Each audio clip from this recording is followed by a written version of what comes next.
مساء الجمال. خليني اقول لك ان بنسبه كبيره جدا انت قاعد بتتفرج على الحلقه دي وانت يا اما بتاكل يا اما بتشرب زي حالاتي، لان غالبا معظمنا لما بيجي بياكل وهو بيتفرج على حلقه مثلا بريكنج باد على نتفليكس للمره ال20، يا اما هو بيسمع اغاني عمرو دياب الجديده اغنيه بابا مثلا بنسمعناها مليون مره انا وعمر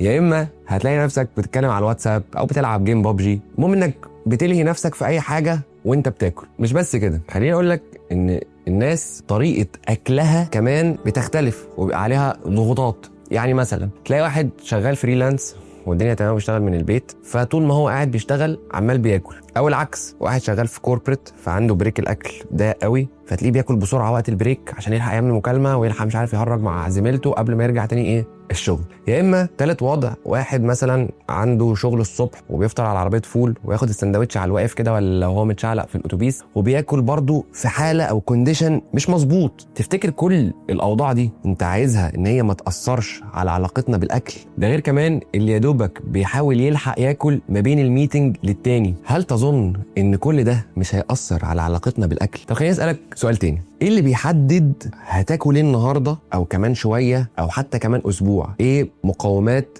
الاختيار اللي بتخليك تروح تاكل الاكله دي؟ اللي بيخليك تحدد هم 4 حاجات: المكان اللي انت فيه، مواعيد اليوم، مواعيد الشغل، ورابع حاجه الاكل المتوفر قدامك. يعني مثلا لو انت مستعجل قوي وقاعد في البيت وزي ما قلنا مثلا فريلانس وجوعت والجوع شد عليك، مش لسه هتطلع حاجه تفك من الثلاجه، مش لسه هتستناها تفك وتطبخ والكلام ده كله، فهتضطر انك تطلب دليفري. فلو طلبت دليفري هتلاقي حاجات معينه طبقا للوقت، فلو انت مثلا بعد الساعه 12 مش هتلاقي غير اختيارين 3 اللي موجودين على طلبات، لو انت في البدري ممكن تلاقي اختيارات اوسع. ويدخل بقى الناس اللي حواليك برضه وتاثيرهم، كل الكلام ده من العوامل اللي بتخليك تقرر هتاكل ايه.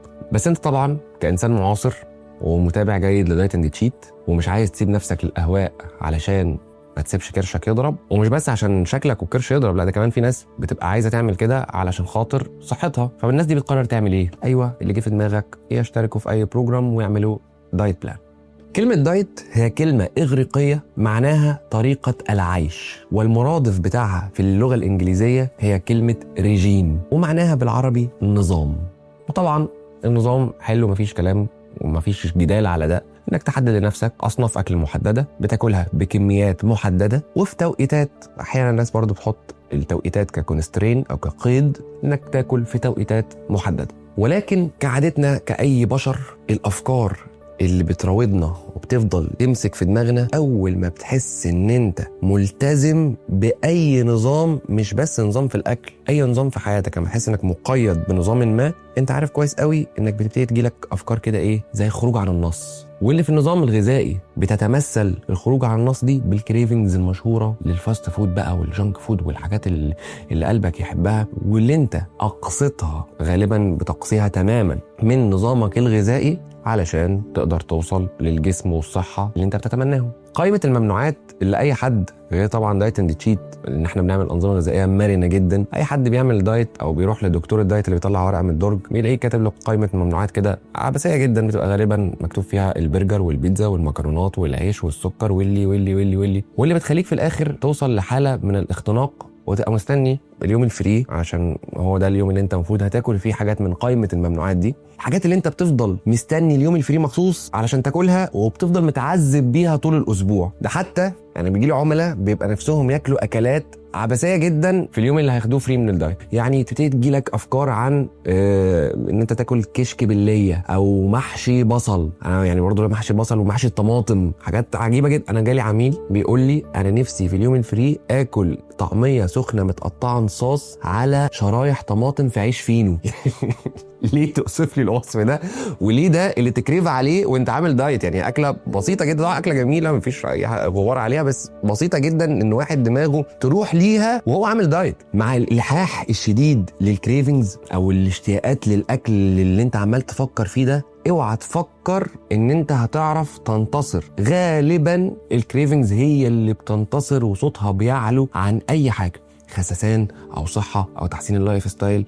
غالبا لو انت دخلت ند بند للكريفنجز، الكريفنجز هي اللي هتغلب. نطلب بيتزا شرقي في السجق. فاللي بيحصل ان انت بتبتدي تفكر في كسر الدايت، بعد كده تبتدي تقاوم، وبعد كده بتبتدي تنشغل بالمقاومه نفسها اكتر من الدايت. واحده واحده بتنهكك المقاومه النفسيه وتبتدي تتفاوض مع الموضوع بخلق التحايل والحجج، زي الحاجات الكتيره المعهوده اللي بنسمعها ما جاتش من مره يعني، ويعني هي البيتزا دي اللي هتخرب الدنيا، وتبتدي بقى يجي لك كلام زي ايه، ما احنا كده هنموت، خلينا نتبسط شويه، ويعني الدنيا صعبه، وافضل كمان بقى معذب نفسي حتى في الاكل. ولما تاخد القرار خلاص وتيجي تكسر الدايت، الموضوع ما بيقفش على مره واحده بس، ده الموضوع بيفتح على البحر. ما طالما هكسر الدايت مره يبقى اكسره براحتي، زي ما بيقولوا كده ايه، ان سرقت تسرق جمل. وبعد كده نعوض جامد قوي فين؟ في الجيم بقى، ونزود ساعه كارديو ونفضل نحرق الدنيا في الجيم. فما تعرفش حتى تكسر الدايت بشكل منمق او بشكل ممنهج، وتبتدي تدخل في حاله فجع ونهم بلا توقف على الاكل،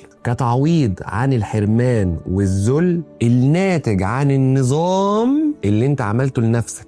انا ما هيحصلش عموله دايت اند شيت، لان عموله دايت اند شيت بياكلوا بيتزا وبرجر جوه الدايت، والدايت بتاعهم فليكسبل ومرن، هي تمام. تبتدي بقى يجيلك افكار، انا كسرت الدايت، انا هفضل طول عمري كده، الموضوع ده ما بينتهيش، ومفيش حاجه اسمها دايت، ومفيش حاجه اسمها التزام، وخلاص حاله من الياس. انا ما عنديش سيطره على نفسي، انا هعيا وهتخن وهيجيلي ضغط وسكر، وانا ما عنديش سيطره على نفسي كمان، ومش هعرف حتى اتجوز او حد يقبلني بالمنظر ده. دخلت انت هنا في مرحله الشعور بالذنب واللوم والتقريع الذاتي والقرف من نفسك، واللي بيخليك عايز تعوض الجريمه اللي انت عملتها بعد ما بتقعد تحلف ان انت مش هتكررها تاني. بس الشعور نفسه بيزقك ان انت تكسر الدايت علشان انت اصلا مودك وحش، وعشان كده تحتاج تحسن منه بان انت تاكل نشويات وسكريات، ويا سلام بقى على شويه جبنه سايحه على الوش. دوامه ابديه لا تنتهي بتجيلك بمجرد ما تيجي تنتظم على اي حاجه في حياتك، مش بس على النظام في الاكل، على اي نظام او اي التزام باي شيء، بشغل معين، بمذاكره لكورس، بالدايت عشان تبطل عاده معينه. كل الكلام ده بمجرد ما بتيجي تحاول تلتزم عليه تدخل في نفس الدوامه دي غالبا. ولكن في الاكل حاجه مختلفه خالص، لان لو بطلت تاكل ببساطه هتموت. الحاجه المختلفه كمان في الاكل واللي انت عمرك ما فكرت فيها، ان الحيوانات بتاكل زينا عادي. سبحان الله، الحيوان في الطبيعه وفي البريه بتلاقيه عارف بياكل ايه وبكميات قد ايه، من غير ما يحتاج نظام، ومن غير ما بيتعرض للسمنه، ويبقى مش محتاج انه يمشي لا على كيتو وعلى باليو ولا على كارب سايكل ولا على اي حاجه من الحاجات دي، وجسمه ما بيحصلوش مشاكل إلا إذا جبت حيوان أليف وربيته في بيتك، زي القطط اللي بنلاقيها على السوشيال ميديا بتتخن قوي، بتلاقيها شكلها غريب. عمرها ما تبقى في الطبيعة كده. أول لما تتعرض لتدخلات خارجية مننا كبشر، وأكل بشكل مختلف، وحش وانواع اكل غريبه، تبتدي تلاقي حصل خلل، وتلاقي الحيوانات دي بدل ما كانت عاديه جدا وماشيه طبقا للطبيعه، تلاقيها تخنت وشكلها بقى غريب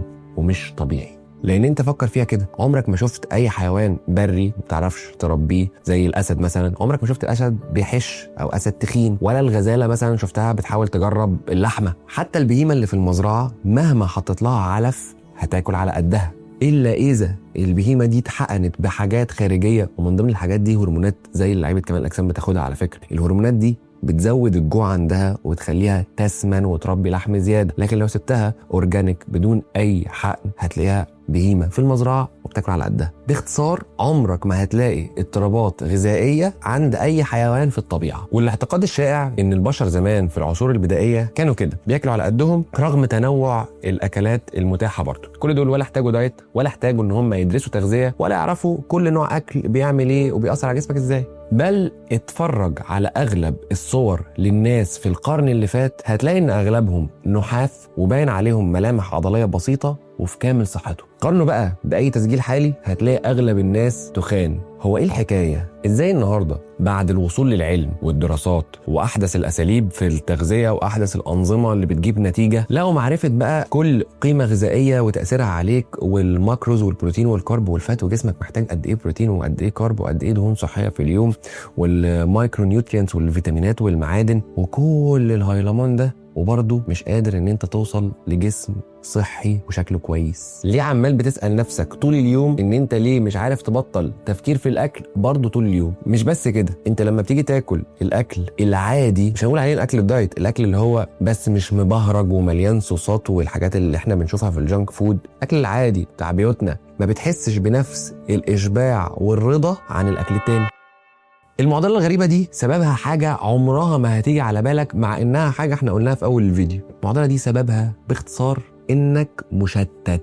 ايوه مشتت، لان انت دايما بتاكل وانت بتعمل حاجة تانية بتلهيك عن فعل الأكل نفسه. انت نسيت ان الأكل ده في حد ذاته فعل، انت بقيت تعمله مع فعل تاني. فرجة على اليوتيوب حلقة السبت الممتاز، أو موفي نايت كده مع المدام بالليل وانت تتفرجوا على نتفليكس على هاو اي ميت يور ماذر. أي حاجة من الحاجات اللي انت بتشغل نفسك بيها او بتاكل وانت بتعملها. مش بس كده، انت كمان ممكن تبقى بتاكل وانت بتتكلم في التليفون، او حتى بتفكر في الشغل وبتفكر هتعمل ايه. المشكلة ان الجسم صوته واطي، صوته اقل من اي حاجة تانية ممكن تشتتك. يعني لو انت معدتك بتقول لك انا شبعت، انت مش هتحس باللي هي بتقوله، لان انت مسحول في مسلسل ولا في مشكلة عندك في الشركة ولا سواء مسببات خارجية زي اللي احنا قلناها، او كمان مسببات داخلية زي بعض الانظمة اللي في جسمك اللي باظت، زي مثلا نظام السكر في الدم وعلاقته بالانسولين. اللي انت عودته على جرعات سكر مهولة ما بقتش تعرف تفانكشن او تركز او تعمل اي حاجة غير وانت في نفس ليفل السكر ده. فاللي بيحصل ان انت رولر كوستر، اول ما السكر في الدم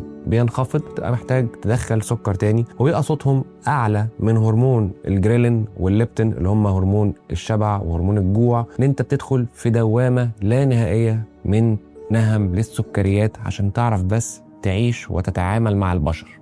التغيير الحاد في نسب الانسولين في الدم بسبب السكر بيخليك تفكر في الاكل طول الوقت، والحاجات دي بتبقى سعراتها عالية لان الجوع بقى عندك شديد. زي ما التعود على السكر بوظ لك شوية من قدرة جسمك على انه يوصل لك الاشارات بتاعته، في انواع تانية كتير من التعود برضو بتخليك ما تسمعش صوت جسمك واحتياجاته. ده لان التعود عنصر قوي جدا، وبنشوف ده لما بتحاول تعمل اي تغيير بسيط في حياتك. زي برضه ما بتحاول تكتسب عادات غذائيه جديده تسمع بيها جسمك، ممكن تلاقي الحاجه الوحيده اللي بتعيقك هي ان انت متعود على فعل معين مش قادر تغيره. زي انواع كتير من التعود اللي لبست معانا حتى من الطفوله. اديك مثال لانواع التعود. كم مره سمعت عن حد ما بيعرفش ياكل من غير ما يبلع باي حاجه يشربها؟ طب كم مره سمعت عن حد بياكل من غير ما يحبس بكوبايه شاي؟ او حد ما بيعرفش ياكل من غير ما يحلي سواء بشوكولاته او اي نوع من انواع الحلويات؟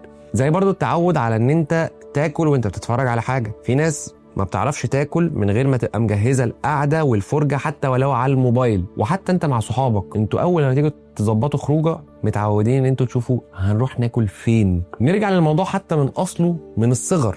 وبرضه في الشغل اتعودت ان انت اول لما توصل الشغل لازم تفطروا مع بعض، وتشوف بقى تطلبوا من عند عم بشندي ولا تطلبوا ايه علشان تجتمعوا وتاكلوا. تعود ده كمان في انواع من التعود بتيجي من الصغر، ودي بتبقى اصعب بكتير من انك تتخلص منها. زي ان جسمك اول ما بيديك وانت طفل اشارات ان انت شبعت وخلاص هتتوقف عن الاكل. اهالينا كانوا بيجبرونا انك تكمل طبقك، ده بيكتم صوت جسمك اصلا وبيبوظ الاشارات دي وبيخليك عايز تقعد تكمل اكل بلا توقف بشكل مش منطقي. انت ما بقتش فاهم ليه، بس ده عشان انت اتعودت على كده ان انت تقفل طبقك او تخلص طبقك كأنه تارجت. فانت اصبحت بتوقف اكل مش لما تشبع، بس لما تخلص اكلك. ربط الاكل بالعادات دي بيخليك مش واعي اصلا بكون الاكل مصدر علشان يمد جسمك بقيم غذائيه معينه، وان انت بتحتاج تاكل بمقدار مش اكتر ومش مربوط باي فعل. حاجه كمان بتصعب ان انت تسمع صوت جسمك هي ثقافه المجتمع اللي انت عايش فيه.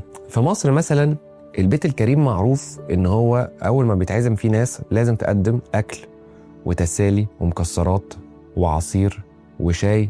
طول ما القعده شغاله، طول ما انت عمال بتقدم وبتبروف او بتثبت كرمك بالاكل. وناكل كلنا سوا ونطلب من ابلكيشن طلبات سوا. ده مش بس كمان وقفت على مره وعزومه، ده كل مناسبه اتربطت بنوع اكل وشرب.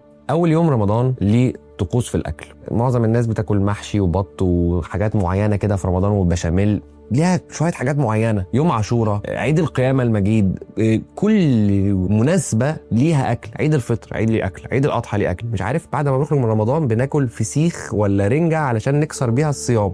عيد الاضحى اللحمه اللي بتدب، ونفطر الكبده بتاعت اللحمه الذبيحه اللي احنا ايه ده انت ربطت كل حاجه باكله معينه، وهي كأن حياتك ومناسباتك الاجتماعيه بتتمحور حوالين الاكل. كفايه عيد الكحك والمولد النبوي اللي كفيلين لوحدهم يجيبوا لنص الشعب السكر. مفيش مناسبه تخلو من الاكل عند المصريين. ولو رفضت او حاولت تقول ان انت عامل نظام غذائي لا قدر الله او ملتزم بحميه معينه، يحصل بقى انواع من انواع التفاوض والمناكفه. وطب ما تاخد النهارده الفري، طب هو انت مش ده ممكن الناس اصلا تاخدها بشكل اوفنسيف، هو انت مش بتحبنا ولا ايه؟ وانت مش مقدرنا، مش هتاكل عندنا. الموضوع بيبقى شخصي، بيشخصنوا موضوع الاكل، انت مش جاي تاكل عندنا ليه؟ انت مش محترمنا. لدرجه ان في واحد ممكن يبقى عنده السكر مثلا في عزومه رمضانيه ظريفه جدا وعائليه، بس يرفض ان هو ياكل من صينيه الكنافه الجميله بتاع محطوطه في اول يوم رمضان دي عشان عنده السكر، مش عشان هو بيتنك مثلا، ده هو عنده السكر خلاص، مريض، راجل تعبان ربنا يشفيه.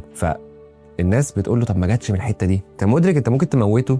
هو مش معاه حقنه الانسولين بتاعته جاهزه، انت ممكن تموته بعزومتك اللي بحسن نيه. انا مقدر ان هي بحسن نيه، بس كمان كده ده في ودي شفتها بعيني، الناس لما بيروحوا لنسايبهم وعملاء عندي، لما يروح لحماه وحماته لو ما كلش، هم بيعتبروا ان ده اهانه ليهم، وممكن يعمل وقفه مع بنته، وشوفي جوزك ما بيحترمناش ليه، ما رضيش ياكل عند عميل. والله هذا حدث، قال لي ما ينفعش ما اكلش حمايه. بياخد الموضوع بشكل ان لا، ممكن يعمل قعده طلاق ويجيب العيلتين، ده ما اكلش عندنا في بيتنا. زي ان جسمك اتعود على ثقافه اكل معين، زي مثلا كمل رز واشبع عيش. الرز والعيش موجودين في كل انواع والوجبات اللي في حياتنا. المحمر والمشمر احسن طبعا من المسلوق والمشوي. السلطه دي حاجه مسخه بياكلوها بتوع التخسيس. كل المشطشط والحراق، وكومبيت مع صاحبك وخليك راجل كده وذكر يالا تاكل مشطشط وحراق. ده غير اكله الكشري اللي الناس كلها بتقول عليها ان هي بتدي طاقه، ونوعا ما بتدي طاقه، لدرجه ان ارتبطت زمان الناس الاولد سكول كانوا بياكلوا كشري على التونه بعد التمرين كنوع من انواع ان هو بياكل بوست ورك اوت ميل، وجبه من بعد التمرين كشري على التونه.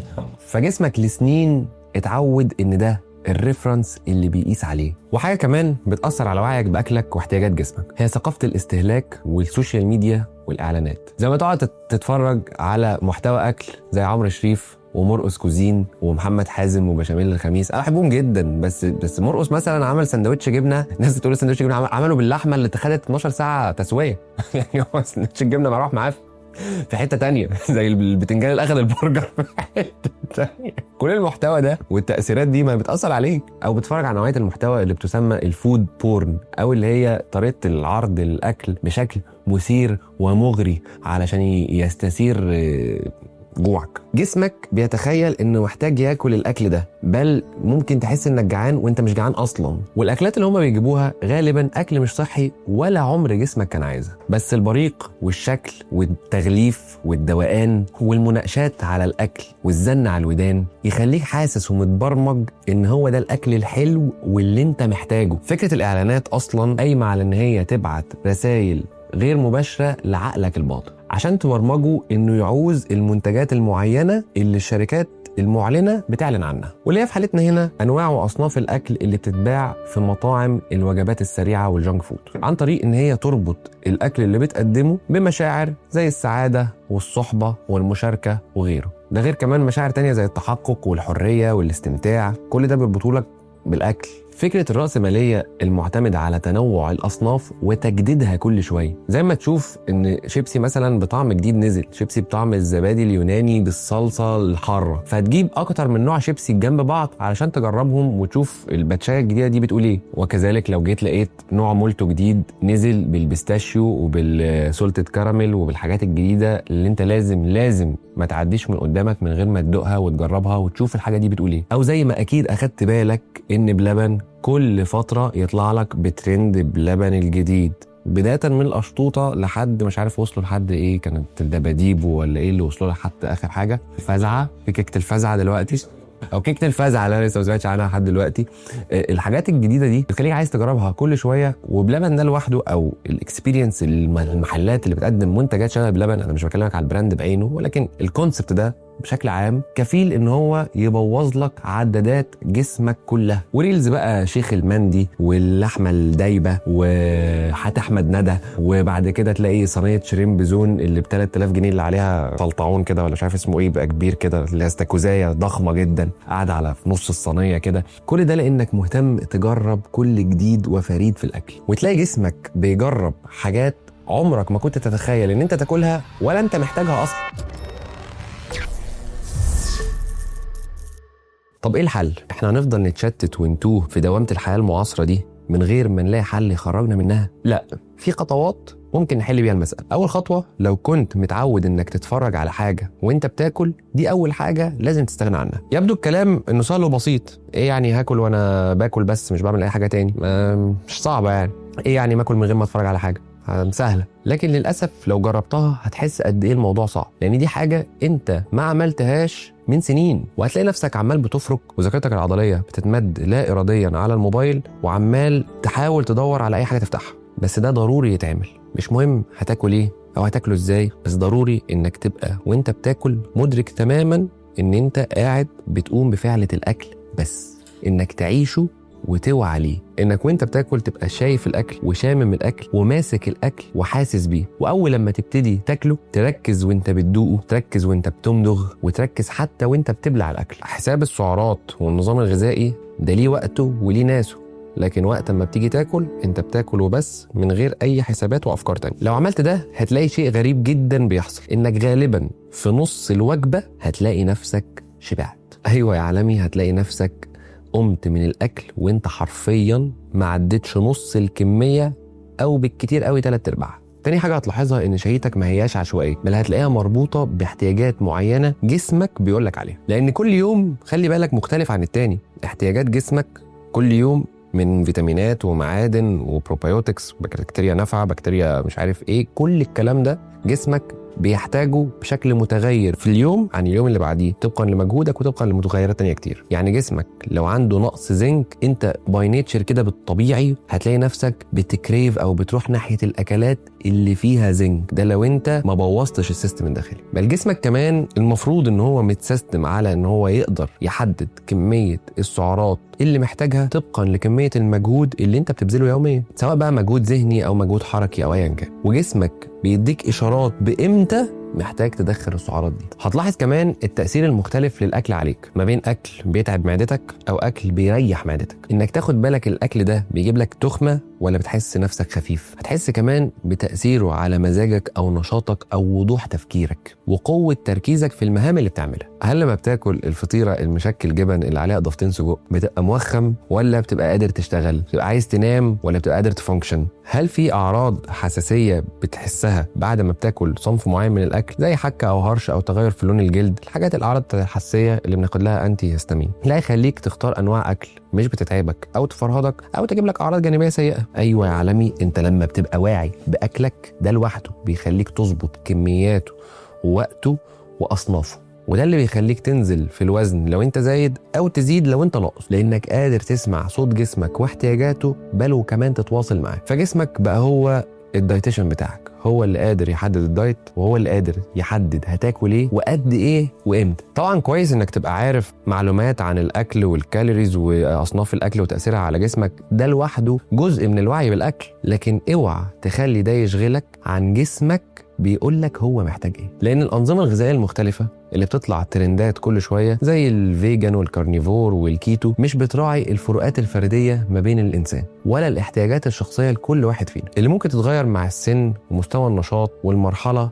وتغير النشاط واسلوب الحياه بتاع كل شخص فينا. يعني مثلا انت في عشريناتك اثناء الدراسه كان ليك مستوى مجهود معين واحتياجات معينه، تنزل الشمس كتير، محتاج حاجه تعوض الفيتامينز والمينرالز والحاجات اللي انت بتفقدها مع التعرق، على عكس لو جيت في ثلاثيناتك اشتغلت شغل مكتبي، انت نفس الشخص بس احتياجاتك اختلفت والحاجات اللي انت بتفقدها ونوع المجهود اختلف، فاصبح ليك احتياجات في ثلاثيناتك مختلفة تماما عن عشريناتك. من الآخر خلي الأكل نشاط وفعل أنت واعي عليه في يومك، مش حاجة سكندري كده بتعملها مع أي نشاط تاني أساسي بدون ما يكون واجب أو التزام أو خطة ملزمة ليك، وكسرها بيخليك تحس بالتأنيب الضمير والشعور بالذنب. وطبعا ده اللي احنا بنعمله لك في دايت اند تشيت، لأن الجول بتاعنا في دايت اند تشيت ان احنا نحسن لك من عاداتك الغذائية ونحسن علاقتك بالأكل من خلال برامج مرنة ومتابعة علشان نقدر نفهمك صوت جسمك بيقولك ايه ونخليك تقدر توصل لأحسن نسخة من نفسك.